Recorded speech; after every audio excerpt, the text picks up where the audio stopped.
rejoindre aujourd'hui. Et puis, je me présente en fait, Julie. Euh, donc, tu es origine de région Paris, donc tu as fait l'étude à Paris. Et elle a fait la thèse avec Jean-Michel Morel. Fini sa thèse 2010, je me souviens. Et après 2 ans, elle a passé postdoc à Sophia Antipolis. Maintenant, et depuis maintenant, elle est chargée de recherche CNRS au l'IRIS, comme David et Tristan. Elle est impliquée à pas mal de conférences sur géométrie processing plutôt que digital géométrie, comme SIGGRAPH Asia. J'ai vu la liste de conférences impliquées sur le site. Bon, c'est à toi.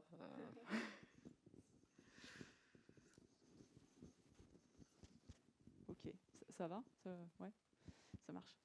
Bon, bah, merci beaucoup de l'introduction, et puis merci beaucoup de m'avoir invité. C'est vrai que moi, je viens plutôt souvent au GTMG qu'au GT-GDMM, donc c'est ma première fois, à vrai dire. Et en plus, hier, on m'a demandé en quelle année de thèse j'étais, donc ça m'a fait un bon coup de jeune, ça m'a fait très plaisir. Donc aujourd'hui, ce que je vais vous présenter, c'est des outils pour l'analyse de surface. Alors nous, dans le domaine un peu connexe géométrie processing, les surfaces, c'est pas des petits cubes, c'est des maillages ou bien des nuages de points. Donc dans mon cas, ça va surtout être des nuages de points. Et voilà. Et donc on va avoir des choses un petit peu exotiques pour traiter ces surfaces. Donc, les outils qu'on a, enfin notre matière de base, c'est des acquisitions sur la numérisation de surface. Donc, c'est la partie un petit peu sympa de ce qu'on fait, c'est qu'on de temps en temps on fait des projets d'acquisition. Donc là, au musée de Lyon-Fourvière, on s'est promené avec des lasers. Donc à gauche, laser haute précision, puis à droite, une bête Kinect. Et puis après, on récupère les données, puis on essaye de voir ce qu'on peut bien en faire. Et ce qui sort de ces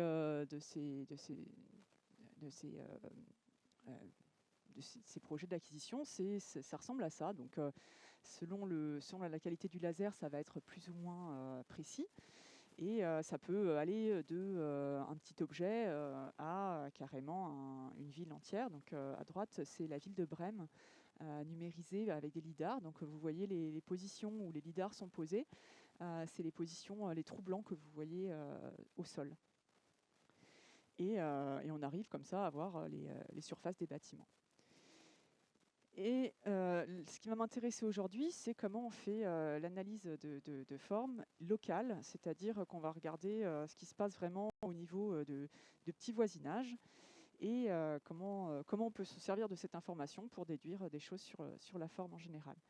Donc pourquoi est-ce qu'on a besoin de faire de l'analyse locale pour par exemple, estimer des normales à la surface, estimer des courbures et estimer par exemple des lignes de courbure. Donc là, vous avez un exemple de ligne de courbure extraite sur des maillages en 2004. Donc c'était des travaux assez efficaces sur l'extraction de lignes de crête et de lignes de vallée. Et tout ça, pour arriver à ce travail-là, on a besoin d'extraire, de commencer par travailler au niveau de chaque point. Donc on a besoin d'estimer des quantités différentielles sur des surfaces échantillonnées, avec le problème de surface échantillonnée, c'est-à-dire que vous pouvez avoir un échantillonnage irrégulier, du bruit, des données manquantes, et donc il faut quand même réussir à dire quelque chose malgré tout ça. L'estimation de courbure, c'est vraiment un domaine presque en soi, ce que ce soit sur les nuages de points ou sur les maillages. Donc là, je ne vais pas vous faire un résumé de tout ce qui se fait parce que ça serait trop long, mais quelques travaux un petit peu qui me semblent intéressants. Sur les nuages de points, un petit peu la méthode un peu classique, c'est des osculating jets. C'est des travaux qui datent de 2003 où on va faire de la régression locale d'un polynôme de Taylor. Après, on a fait une variante qui s'appelle les wavejets un peu plus récemment. Et après, il y a d'autres méthodes qui sont assez efficaces, comme la méthode de mesure de courbure par diagramme de Voronoi, qui en fait, lui, s'appuie vraiment sur un diagramme de Voronoi des points pour estimer la courbure en chaque point, en regardant l'élongation de la cellule, etc. Donc c'est vraiment quelque chose qui est très étudié. Sur les maillages, vous avez notamment les cycles normaux, qui va en fait tourner autour de chaque sommet pour regarder comment les arêtes se comportent et en déduire une estimation de la courbure. Et puis ensuite, si on va un petit peu plus loin, on va toutes les méthodes de discrétisation de l'opérateur de Laplace Beltrami, qui permettent après de faire du filtrage, donc d'étendre la transformée de Fourier au maillage, et donc de faire plein de jolies applications. Donc nous, ce qui va nous intéresser, c'est des choses qui sont locales. Donc on ne va pas aller jusqu'à la discrétisation de Laplace Beltrami, on va vraiment rester à des opérateurs, des calculs locaux. Parce que Laplace Beltrami, c'est local, mais en général, c'est calculé par résolution d'un système, donc c'est un petit peu différent. Alors, un petit peu de manière connexe, vous avez tout ce qui est la conception de champs de vecteurs tangents. On verra un petit peu pourquoi je le mets aussi dans cette biblio. En fait, donc c'est quelque chose qui est un domaine qui est très exploré. Et l'idée, c'est de calculer un champ de vecteurs aussi lisse que possible, avec des contraintes qui sont données par l'utilisateur, en optimisant un critère de régularité. Et là, vous avez vraiment beaucoup d'applications, par exemple le maillage quad, le plaquage de textures, etc. Et du coup, une littérature assez grande. Notamment ici, pas très loin d'ici, vous avez Nicolas Rey qui a introduit les champs de direction n symétriques, donc vraiment des champs de direction qui vont pouvoir qui vont être des petites étoiles et qui vont évoluer sur la surface et qui vont pouvoir être calculés en tout point de manière lisse.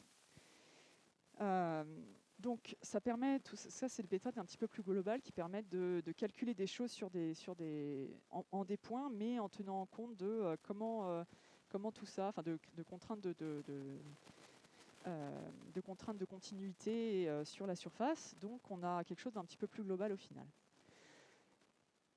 Alors le truc qui nous intéresse, nous, c'est est-ce qu'on peut au-delà de ces champs de vecteurs ou de ces estimations qui sont locales, qui souvent vont s'intéresser à traduire une information de courbure, une information qui suit un peu les directions principales, est-ce qu'on peut, nous, aller plus haut en ordre différentiel?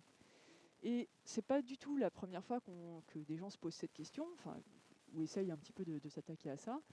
C'est notamment Simon Rysinkiewicz en 2003 avait pas mal étudié les dérivés de courbure pour trouver ce qu'il avait appelé des contours suggestifs.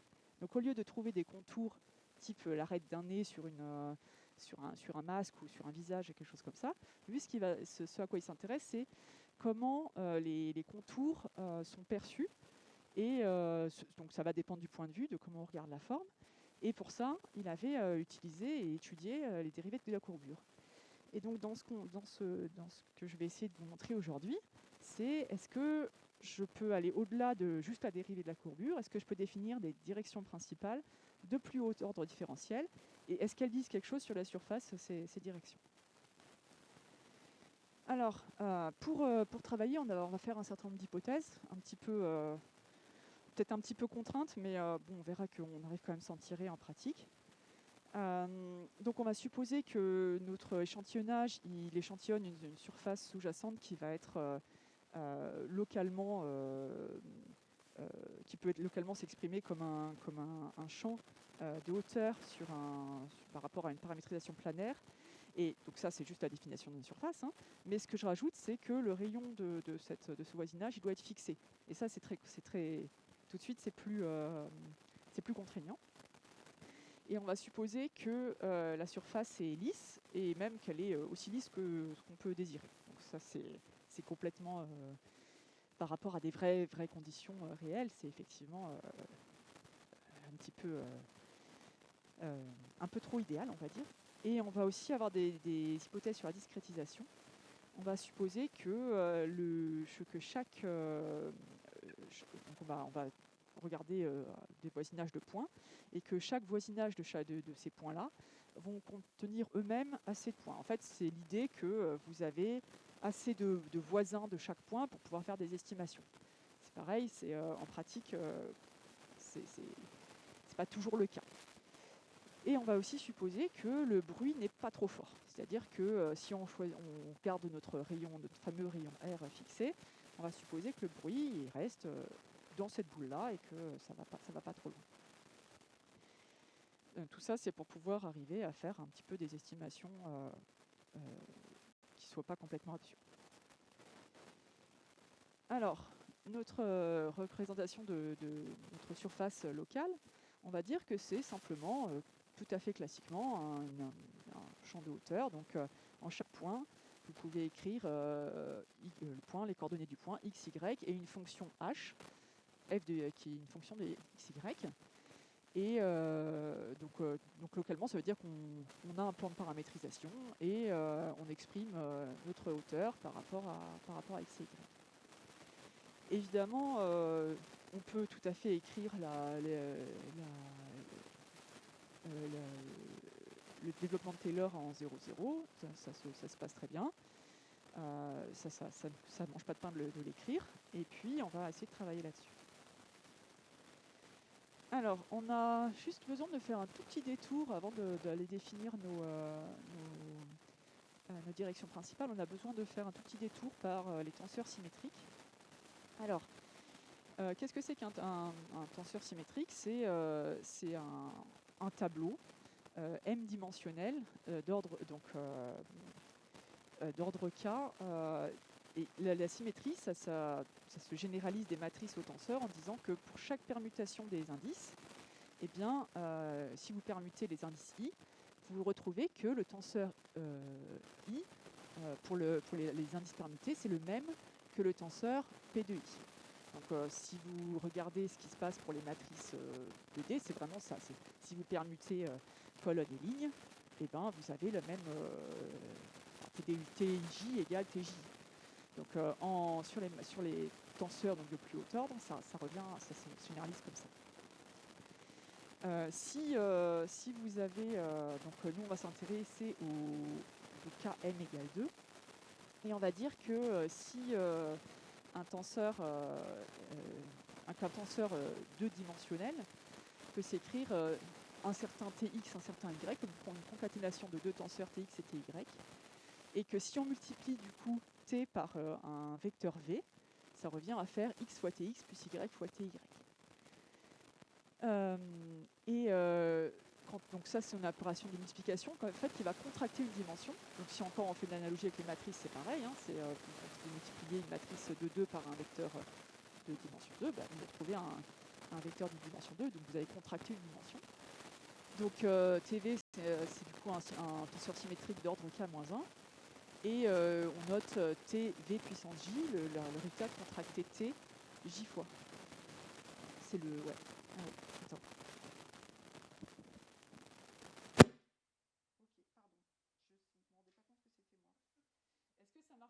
Ça marche si je parle comme ça? Bon, alors j'essaie de parler comme ça ira aussi. Sinon, tu peux utiliser. Ah, mais je vais faire des grands gestes avec le micro.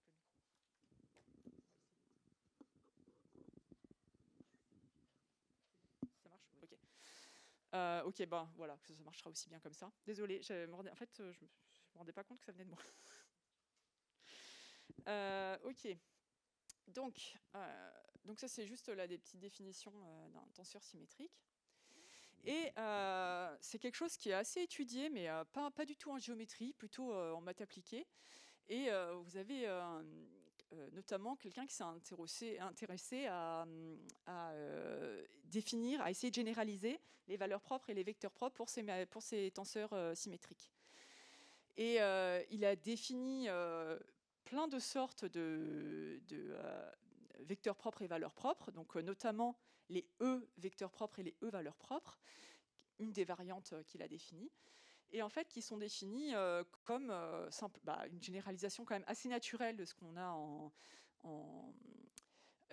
qu'on a pour les matrices. Si on contracte k-1 fois un tenseur symétrique T, et qu'on obtient par un vecteur V, et qu'on obtient lambda fois V, et que V est de norme 1, alors on appelle V un E vecteur propre, et lambda la E valeur propre correspondante. Et on peut, de la même façon que pour les matrices, lambda, c'est les valeurs propres, ça correspond aux racines d'un polynôme caractéristique. Alors, il faut savoir que dans les papiers originaux de Key, ce tenseur, il s'appelle supermatrice, parce qu'il tient à faire la différence entre supermatrice et tenseur, comme supermatrice comme la représentation d'un tenseur dans un système de coordonnées, et le tenseur comme l'objet initial. Par rapport à nous, notre pratique en géométrie, on appelle ça tenseur, donc je prends la dénomination tenseur à chaque fois. Alors maintenant, on va regarder un peu ce tenseur-là, pourquoi ça nous intéresse, parce qu'on va essayer on va définir ce qu'on appelle un tenseur différentiel, qui va en fait correspondre à un tenseur de dimension 2, d'ordre k, et chaque coordonnée du tenseur, ça va correspondre à une dérivée de notre fonction f. En fait, la fonction f, elle va être dérivée k fois, et les indices vont donner en fait les indices vont donner sur quelles coordonnées les dérivées à chaque fois. Donc, c'est un petit peu, réfléchir, mais en fait, TK, il y a 2 dimensions, du coup, vous avez chaque indice prend la valeur 0 ou 1, enfin ou 1 ou 2 selon votre notation préférée. Et ensuite, quand vous dérivez ça, vous avez donc à chaque fois, vous dérivez selon x ou selon y, et puis ça vous donne simplement la dérivée km croisée de f. Et si on regarde maintenant ce qui se passe quand on contracte tk par v k fois, eh bien, on retrouve quelque chose qu'on connaît bien, c'est-à-dire que c'est presque une partie du polynôme du développement de Taylor. Et ensuite, on peut, du coup, une fois qu'on a écrit tk fois vk, on peut réécrire f en utilisant tk. Et dans ce cas-là, eh bien, on a vraiment l'écriture de Taylor jusqu'au bout. Oui, bon, j'aurais pas dû mettre l'infini, mais voilà, vous avez l'idée. C'est jusqu'à grand K. Donc, on a réécrit f comme ça. Donc, tout va bien. Et on va pouvoir regarder un petit peu... on va pouvoir essayer de dire des choses sur ce tenseur. Donc, si on différencie un tenseur symétrique d'ordre k, eh bien, on obtient, par rapport à un vecteur v, eh bien, dans ce cas-là, on obtient un tenseur symétrique d'ordre k plus 1. Donc ça, c'est un petit résultat. Donc si on peut différencier notre tenseur de la même façon qu'on peut différencier une matrice, ça marche de la même façon. Et on arrive à un tenseur d'ordre k plus 1. Et dans ce cas-là, si on a un tenseur symétrique et v un vecteur, eh bien, la différenciation de t fois vk par v, ça nous donne k fois t fois vk moins 1. Alors ça, c'est important, parce que c'est ça qui va nous permettre de faire le lien entre le tenseur différentiel et de montrer un petit peu à quoi correspondent les valeurs propres et les vecteurs propres. Et donc finalement, si on a un tenseur symétrique réel d'ordre k, plus grand que 1, qui représente les dérivés d'une fonction lisse, donc exactement le cas que je vous ai montré avant, exactement le cas dans lequel on s'est placé. Eh bien, l'ensemble des vecteurs r cos θ, r sinus θ, tels que la dérivée en θ de tk vk est nulle, sont les vecteurs propres de tk. Alors, c'est un peu aride comme ça, mais ce que ça veut dire, c'est qu'on arrive à simplement, par une dérivée en θ, à trouver les directions principales d'un tenseur, et on va pouvoir utiliser ça pour les surfaces. Alors, la preuve, en fait, elle est ridiculement simple. On a juste à calculer dérivée par rapport à un rayon, montrer que quand on contracte k-1 fois par v, eh bien, on arrive à quelque chose d'assez agréable. Et finalement, on arrive à retrouver la valeur propre et la valeur de la valeur propre. Et simplement, oui, à montrer que ce v est bien vecteur propre de notre tenseur. Bon, alors tout ça, ça nous donne un truc un petit peu théorique. Voilà, ça nous donne un truc un petit peu théorique, mais on va voir maintenant comment... Pardon. Voilà. On va voir maintenant comment est-ce que ça se passe en pratique sur des surfaces. Donc, on a vu que nos vecteurs propres, ils s'exprimaient bien, ça correspondait à des dérivées nulles par rapport à un angle θ. Donc, naturellement, on va passer aux coordonnées polaires, localement. Donc, on va dire que chaque vecteur v, c'est un r cos θ, r sinus θ. Et grâce à ça, on va réécrire un petit peu notre fonction. Et en fait, il se trouve que ça correspond à une définition assez simple qu'on avait étudiée il n'y a pas très longtemps, qui correspond simplement à définir, au lieu de définir une fonction f, d'un développement de Taylor en fonction des coordonnées cartésiennes habituelles, eh bien, on se passe en coordonnées polaires et on a l'avantage d'avoir une base qui a plein de bonnes propriétés. Et donc, notre décomposition, maintenant, ça devient un phi kn fois r puissance k fois ein θ. Tout simplement. Donc, un truc un petit peu plus simple. Et grâce à ça, eh bien, on va réussir à trouver nos directions principales assez facilement. Alors, cette base, elle a d'autres propriétés. Je reviendrai, si j'ai le temps, je reviendrai un petit peu à la fin dessus. Mais il faut vraiment voir ça comme une décomposition de la fonction en des formes élémentaires.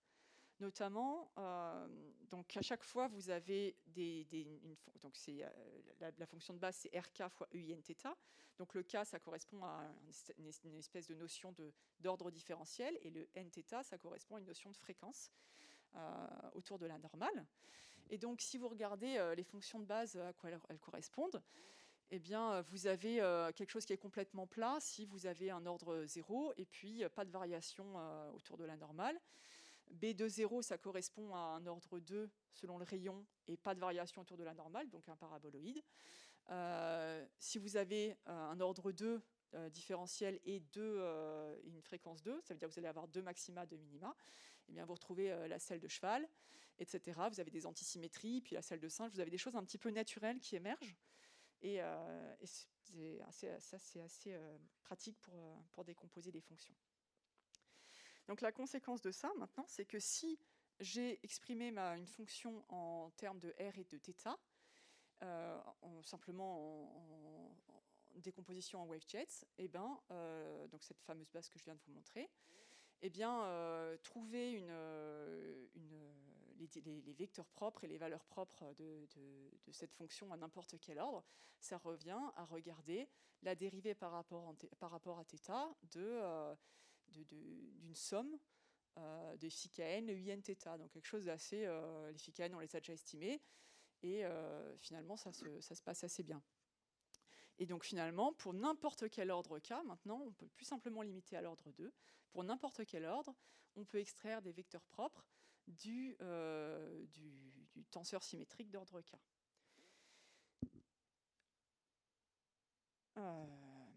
Et à partir de là, donc, puisqu'on peut définir des directions principales, on peut aussi définir des directions principales maximum et minimum.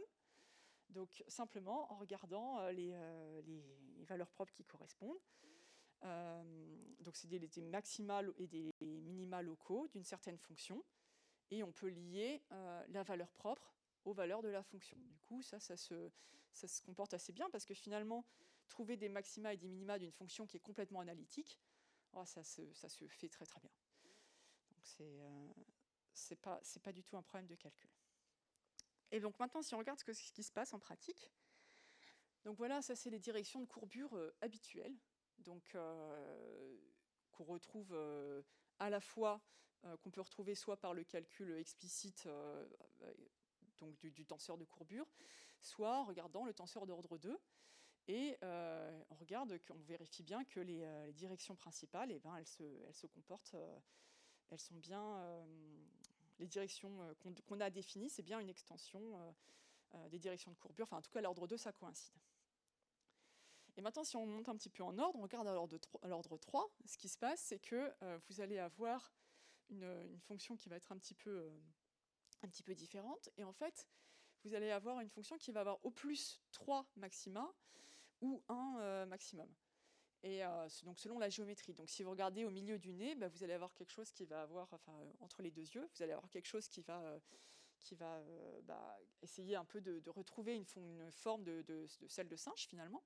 Et puis le long du nez, vous allez avoir plutôt quelque chose qui va essayer de trouver des directions de variation fortes. Et donc selon la géométrie locale, vous allez avoir plus ou moins de directions. Mais de toute façon, vous en aurez soit 1, soit 3. Ça, on peut le montrer également. Donc maintenant, si on regarde un peu ce qui se passe sur des exemples un peu synthétiques, si on regarde une selle de singe, forcément, vos directions principales, ça vous donne les directions, bon là c'est inversé, mais les directions d'ordre 3, elles sont montrées en vert, l'ordre 2 c'est en bleu, et ensuite au-dessus vous avez les ordres un peu élevés qui s'annulent en fait. Et vous voyez que les directions coïncident aux directions des creux et des bosses de la selle de singe. Si vous prenez une selle d'octopus, donc 8 maxima, forcément les directions s'alignent bien. Donc géométriquement, ce que ça donne, c'est une notion de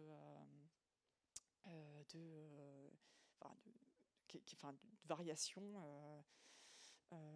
autour de comment le voisinage évolue autour du point. Alors là, c'est un exemple très synthétique et puis un peu naïf, parce que finalement, c'est des formes où vous avez des maxima qui sont répartis de manière régulière angulairement de manière régulière. Voilà. Et donc ça, ce qui est important, c'est que sur ces exemples synthétiques, tous les autres ordres, c'est des ordres qui vont être complètement plats et donc il n'y aura pas de direction principale ni de direction minimale, les tenseurs vont être nuls en fait.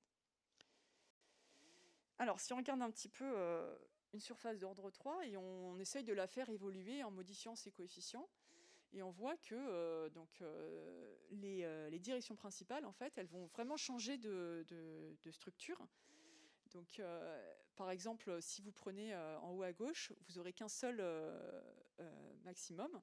Et puis après, vous aurez des maxima qui vont évoluer, des directions principales qui vont évoluer pour un peu refléter, pour refléter la géométrie de la surface. Et comme ça, on arrive à des choses un petit peu que parfois on arrive bien à interpréter, notamment si vous regardez les deux exemples en haut à droite. C'est assez clair. Peut-être ça se rend pas très bien sur le dessin, mais sur le rendu, mais vous avez vraiment des bosses et donc vous avez les directions des bosses. Donc ça, c'est logique. Parfois, ça peut être un petit peu moins clair. Donc on verra d'autres exemples. Mais en fait, c'est vraiment quelque chose qui va être contrôlé par la géométrie. Alors, on sait dire quand même pas mal de choses, forcément, parce que ça revient à chercher des maxima et des minima d'une fonction de θ, d'une fonction 1D, donc ça va, ça reste raisonnable au niveau de... C'est pas très complexe, donc on arrive à dire pas mal de choses. Donc si K est pair, donc si l'ordre de différenciation est pair, on sait montrer que si θ correspond à une direction maximale, alors θ plus π correspond à une direction maximale aussi. Si k est impair, eh ben, c'est le contraire, vous avez un maximum d'un sens, et de l'autre sens, vous avez forcément un minimum. Vous avez au plus deux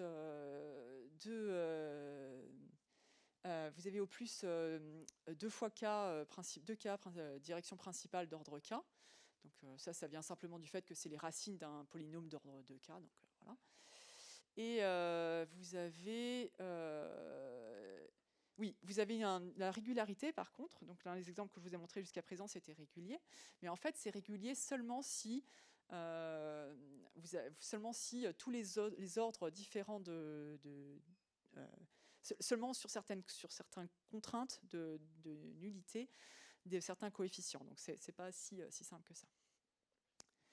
Ok, bon, alors maintenant on a vu un peu à quoi ça correspondait en théorie. En pratique, comment est-ce qu'on fait pour le calculer? Eh bien, on va avoir une approche qui va être un peu similaire à celle des Osculating Jets de Frédéric Casals. L'idée, donc, on reprend notre fonction de départ, c'est que vous avez un plan de paramétrisation locale et vous exprimez votre fonction par rapport à ce plan-là. Alors, dans notre cas, ça c'est parce que les WaveJets ça marche bien, c'est qu'on n'est pas tout à fait obligé d'avoir un plan de paramétrisation qui soit égal au plan tangent. Parce qu'on sait le calculer grâce aux coefficients. Donc ça c'est une propriété des WaveJets, donc c'est assez cool. Et ce qu'on va dire, c'est que notre fonction, on l'exprime localement comme un développement de Taylor, simplement, tronqué, donc on s'arrête à un certain ordre. Et on va pouvoir dire des choses dessus. Alors sur les Osculating Jets, on a des gens qui ont bien travaillé avant nous, donc ça c'est super, qui ont montré que si on prenait un développement de Taylor d'ordre grand K dans un voisinage de rayon R, la précision des dérivées d'ordre petit k, elle était en petit o de R puissance grand K moins K. Et en fait c'est un peu contre-intuitif, ce qui veut dire que pour avoir une très très grande précision sur la courbure, vous avez quand même, donc d'ordre 2, vous avez quand même intérêt à aller calculer un développement d'ordre 20, 30, enfin, autant que vous pouvez. Alors après, le problème, c'est est-ce que c'est raisonnable à la fois en temps et à la fois en représentativité d'aller calculer des choses de très très haut ordre. Parce que si vous n'avez pas assez de points pour le faire, ça ne marchera pas. Donc en pratique, comment c'était fait? On avait une résolution de système linéaire en chaque point pour trouver les coefficients. Et en les WaveJets, ça va fonctionner exactement de la même façon. On va écrire un grand système et puis on va résoudre ça. Donc on utilise QR pour la résolution. On pourrait utiliser d'autres choses. Hein. Et donc on tronque à un certain ordre et on résout nos coefficients phi de la même façon. Donc après, on peut regarder à quoi ressemblent les coefficients phi. À part les coefficients d'ordre 2, c'est pas très interprétable pour nous. Les coefficients d'ordre 2, ça ressemble à de la courbure, donc quelque part on comprend des choses, mais après, dès qu'on monte en ordre, ça commence à devenir plus difficile à interpréter. Alors, là, vous voyez que je n'ai pas dit en quelle norme on se plaçait pour faire notre résolution de système. En pratique,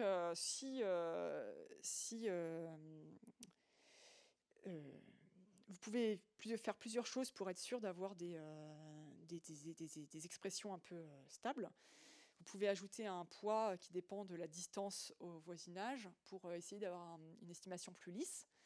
Si le poids est lisse et décroît de manière radiale, et si vous utilisez une norme 2, alors vous avez Levin qui a montré que la régression donne des coefficients lisses, donc ce qui est très chouette pour nous, parce que ça veut dire qu'on peut garantir des choses à la fois sur les coefficients WaveJets et puis sur les directions qu'on va extraire. Mais le problème, bien sûr, c'est que L2, c'est très sensible à plein de bruit, à plein d'outliers et tout, donc on n'aime pas trop. Donc on peut faire une norme L1, on peut faire du Iterative Reweighted Least Squares, IRLS, mais le problème, c'est qu'à ce moment-là, ça marche, c'est un peu plus stable, mais on n'a pas toutes ces garanties-là. Donc on n'a pas la garantie de continuité, enfin du fait que ce soit lisse. si on regarde un tout petit peu les coefficients, en fait, et qu'on ajoute du bruit sur les normales, alors uniquement sur les normales, ce qui est un petit peu traître, mais c'est pour vous montrer un peu comment ça évolue. En pratique, c'est jamais du bruit sur le normal qu'on a, hein, c'est toujours du bruit sur les nuages de points directement. Eh bien, en fait, on voit que le coefficient qui est le plus impacté, c'est phi 1,1. Et ça correspond à... en fait, c'est un coefficient qui va vraiment encoder à quel point la normale est bonne. Donc c'est sur celui-là qu'on va pouvoir corriger du bruit de normale. Donc ça, c'était juste pour vous regardiez vous puissiez voir un petit peu ce à quoi correspondent les coefficients. Ok, donc maintenant qu'on a vu un peu comment calculer ces coefficients, on sait calculer nos coefficients phi kn, on peut revenir à nos directions principales. Alors essentiellement, on va regarder les ordres 2 et 3.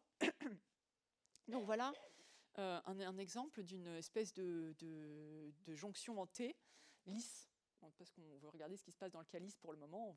Après, on regardera des cas d'arêtes vives, mais pour le moment, on regarde le cas lisse. Donc ce qui se passe, c'est qu'à l'ordre 2, par exemple, donc en haut c'est l'ordre 2, en bas c'est l'ordre 3. Quand vous avez vraiment quelque chose qui ressemblait à une arête lisse droite, vous voyez que l'ordre 2 prend vraiment le pas. L'ordre 3 est quasiment nul, donc c'est ce que vous voyez tout à gauche. Au milieu, vous voyez une troisième partie qui commence à monter, donc l'ordre 2 commence à décroître. L'ordre 3, lui, commence vous voyez deux petites directions latérales qui commencent, donc ici et là. Et quand vous augmentez un peu l'effet jonction en T, eh bien, on voit que l'ordre 2 commence à vraiment plus savoir comment se positionner, et l'ordre 3, lui, commence à prendre la précédence, et après, les directions vont encore croître. Les directions latérales vont encore croître. Donc, pour ça semble assez intéressant. Bon, mais ça se complique. Ça peut devenir assez vite un peu embêtant. Donc là, ça c'est des intersections de plans, intersections irrégulières. Donc vous avez, elles sont pas régulièrement réparties autour du point. Et donc là, je vous ai mis les directions principales, mais complètement avec la même normalisation. Donc elles sont toutes de norme 1. Et donc il y a 5 plans qui s'intersectent, et vous voyez que on n'arrive pas vraiment à avoir une direction, un ordre qui capture le côté irrégulier des intersections. Vous ne voyez pas les directions. Idéalement, ce qu'on aimerait, ce que moi j'espérais en commençant le travail, c'est qu'on aurait à l'ordre 5 les 5 directions qui s'aligneraient parfaitement avec les directions d'intersection des plans. Or, ce n'est pas du tout le cas. Donc c'est l'ordre 5, il est là. Alors vous voyez qu'il y en a quelques-uns quand même qui sont... donc là, vous avez une intersection de plans, ici aussi, et ici aussi. Donc vous avez ici aussi. Vous voyez que vous avez quelques directions qui s'alignent, mais il y en a plein qui ne sont pas du tout correctement alignées. Alors qu'on retrouve à des ordres plus élevés, ça c'est un ordre 7, donc là vous voyez que ça s'aligne à peu près, ça s'aligne à peu près, mais il y a des choses qui se passent, mais vous n'avez pas un ordre qui arrive à capturer vraiment les intersections et les arêtes qui se rejoignent. Bon, donc c'est un petit peu gênant. Bon, par contre, il y a quand même des cas où ça se passe bien. Forcément, quand vous avez le coin d'un cube, ça va bien se passer parce que les arêtes, elles sont... si vous mettez dans le plan... dans un plan tangent, même si un abus de langage au coin, vous avez vraiment vos arêtes qui sont correctement réparties. Et là, vous voyez que l'ordre 3, il n'y a pas de problème, il récupère bien les 3 arêtes. Donc là on le voit en diagonale, hein, mais si on regarde vraiment de face, vous verriez que ça s'aligne bien. Et l'ordre 2, lui, pas de problème, lui, il est toujours bien aligné avec les arêtes, ça c'est cohérent avec la courbure. Alors, avec un peu de bruit, ça continue à fonctionner à peu près. Dès qu'on met beaucoup de bruit, ça ne fonctionne plus, par contre. Mais ça, en fait, c'est dû à l'estimation des coefficients. C'est pas du tout une propriété des directions principales. Ça, c'est dû à la façon d'estimer les coefficients, donc par cette résolution de système. Alors, l'autre chose qu'on peut regarder, c'est un petit peu ce qui se passe. Est-ce qu'il y a des endroits où ça dit des choses intéressantes? Et si vous regardez notamment ces endroits-là, par exemple, qui sont des endroits où il y a des intersections des vallées qui s'intersectent, eh ben, en fait, on arrive à voir que les directions, elles, s'alignent bien. Mais en fait, elles s'alignent bien dans certains cas, et dans d'autres cas, elles n'arrivent pas à s'aligner. Alors maintenant, si on regarde un petit peu à quoi ça correspond, ces champs de vecteurs, et ben, si on regarde un petit peu en plusieurs points à quoi ça correspond, il y a des endroits, c'est très très intuitif. Bon, bah là, voilà, effectivement, on a bien envie de dire qu'il y a 3 directions. De même ici. Puis d'autres endroits, c'est pas si intuitif que ça. Bon, là, c'est pas... c'est encore ça va, mais ici, c'est pas super intuitif ce qui se passe. Donc, c'est des choses qu'on n'arrive pas très très bien à contrôler. Mais en fait, il y a quand même des choses qu'on arrive on va un petit peu expliquer un tout petit peu après. Donc voilà d'autres résultats qu'on peut regarder. Effectivement, si on a des formes très géométriques, avec beaucoup de coins, c'est là où c'est le plus intuitif, où l'estimation est la plus intuitive. Il y a une forte dépendance aux rayons. Notamment si vous prenez un rayon trop faible, et ben forcément vous n'arrivez pas à capturer, le rayon est lié à ce que vous arrivez à capturer comme variation. Donc si vous prenez un rayon suffisamment grand, donc là c'est un ordre 6, eh bien on arrive bien à récupérer les directions, des choses qui sont intéressantes sur la forme. Donc voilà, ça, à mon avis, ça c'est ce qui explique un petit peu le problème qu'on a, c'est que en fait nos directions, elles ne peuvent pas prendre n'importe quelle forme. Notamment si vous avez une jonction T, vous auriez envie qu'à l'ordre 3, vous ayez une direction qui parte vers la barre du T, et puis les deux autres orthogonalement. Et ça, c'est pas possible, simplement parce que face à l'ordre 3, de façon opposée à un maximum, il doit y avoir un minimum. Et du coup, vous ne pouvez pas avoir les deux barres ici qui s'alignent. Ça, c'est impossible. Donc, on va arriver dans ce cas-là. Le mieux qu'on puisse faire, c'est un peu quelque chose comme ça. Donc, la distribution des directions principales, elle, c'est pas du tout arbitraire. Donc, c'est encore des choses qu'il faut qu'on arrive à un peu mieux comprendre. Ok, alors je vais vous faire une petite démo. Donc là, c'est le moment où ça doit normalement mal se passer. En fait, donc on est en train de développer des applications, c'est pas si facile que ça. Alors, ça dépend à la fois de la machine sur laquelle ça tourne à Lyon et de la connexion Internet. Donc, a priori, il devrait y avoir quelque chose qui se passe mal. Donc, voilà par exemple le FanDisk. Et si vous regardez un petit peu localement ce qui va se passer, donc à gauche, c'est non bruité. À droite, vous avez du bruit et un sous-échantillonnage à 10% du nombre de points. D'accord, donc c'est vraiment pas le même nombre de points. Et donc si vous regardez un petit peu ce qui se passe, au niveau des coins notamment,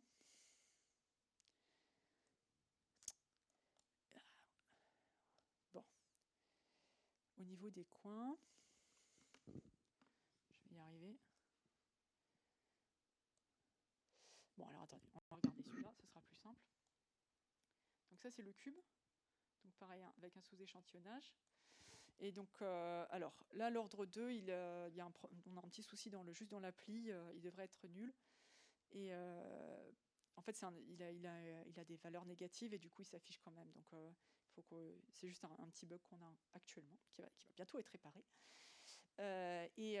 Donc c'est pareil, là vous voyez à gauche le non bruité, et à droite vous avez un bruit, et puis vous avez 80% des points qui sont gardés. Et donc ce que vous regardez, c'est que vous arrivez à retrouver des directions, enfin une distribution des directions qui est à peu près correcte. Et donc ça nous dit qu'on va pouvoir faire notamment du recalage, donc recaler des formes l'un sur l'autre. Pourquoi c'est intéressant? Parce que finalement, si vous arrivez à recaler un point, vous arrivez à recaler toutes ces directions. Si vous arrivez à recaler un point et ces directions, vous avez entièrement la transformation rigide qui est déterminée. Vous n'avez pas besoin de faire ça avec plusieurs points. Donc ça, c'est assez pas mal. Et l'autre application qu'on est en train de développer, c'est ce fait de pouvoir simplement tracer les lignes. Donc si je fais je me mets à un point un peu loin du bord, un peu loin du coin, bah, vous voyez que vous avez une grande direction. Alors l'autre, elle ne s'affiche pas parce que c'est négatif. Super. Mais vous avez une direction, les directions d'ordre 2 qui sont bien, qui correspondent bien à ce qu'on aimerait. Donc en gros une croix. Hein. L'autre, elle ne s'affiche pas, mais elle est orthogonale. Les directions d'ordre 2 sont toujours orthogonales. Et si vous approchez du coin, vous voyez que l'ordre 3 commence à grossir. Et en fait, à chaque fois, il va vous donner une direction dans laquelle ça devient intéressant. Et vous allez voir au fur et à mesure les directions qui vont s'aligner avec les directions du cube. Voilà, et puis si j'arrive à 0, à 99, hop. Et ça va finalement vous donner au final les bonnes directions, les directions du coin. Et ça, c'est quelque chose qu'on ne peut pas faire si on a uniquement les directions d'ordre 2. Donc finalement, on arrive à avoir nos jolies directions bien faites. Donc voilà, ça c'est un peu les applications qu'on est en train de développer. Alors, j'avais mis normalement une ou deux. Voilà, donc deux choses. L'intérêt, premier intérêt, c'est de pouvoir assez facilement mettre en relation des formes, donc faire un recalage. Et l'autre, c'est de simplement pouvoir visualiser les lignes, les réseaux de lignes qui se dessinent sur une forme. Voilà, et comme j'ai plus beaucoup le temps, je vais passer directement à la conclusion. C'était prévu, hein, je vais prévu plus grand. Donc finalement, ce qu'on arrive à voir, c'est qu'on étend des directions principales à n'importe quel ordre différentiel, ce qui calcule finalement très très facilement dans la fonction de base, enfin dans la base des WaveJets. Le problème qu'on a actuellement, c'est de trouver des applications qui soient bien convaincantes, parce que moi je trouve ça assez joli à visualiser, mais évidemment il faut montrer une application un peu pertinente pour que ce soit simplement pour montrer l'intérêt du truc, quoi. Et donc c'est quelque chose qu'on est encore en train d'explorer. Donc normalement le recalage fonctionne à peu près, et puis le tracking de ligne à peu près aussi. Encore quelques bugs à résoudre, mais c'est en route. Et voilà, je pense qu'il faut encore qu'on comprenne mieux comment ça se comporte pour pouvoir avoir encore d'autres applications. Du coup, pour le moment, il y a 2 références que vous pouvez regarder si vous avez envie d'en savoir plus. La première qui est vraiment sur la base des WaveJets, un travail qu'on a fait avec un thésard en 2018. Et puis, donc je l'ai mis en ligne la semaine dernière, en fait, ce qui correspond plus aux directions principales, donc où il y a toutes les petites preuves qui sont détaillées. Voilà, je vous remercie.